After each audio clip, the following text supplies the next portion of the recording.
مبارک ثانی کا case court کے اندر پریزنٹ ہوا تھا اور پھر اس کا فیصلہ بھی آیا تھا، پوری قوم نے پھر یک آواز ہو کر اپنا موقف پیش کیا، اور پھر الحمدللہ ہماری عدلیہ نے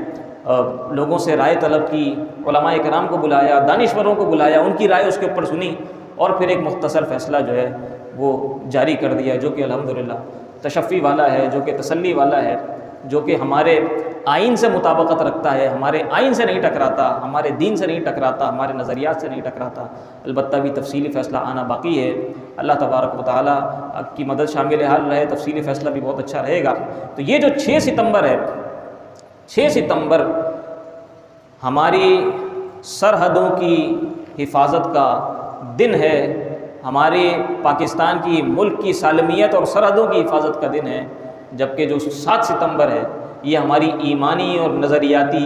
سرحدوں کی حفاظت کا دن ہے۔ اللہ تبارک و تعالی ہمارے پاکستان کو، ہمارے پیارے وطن کو سلامت رکھے، اللہ تبارک و تعالی اہل اسلام کو سلامت رکھے۔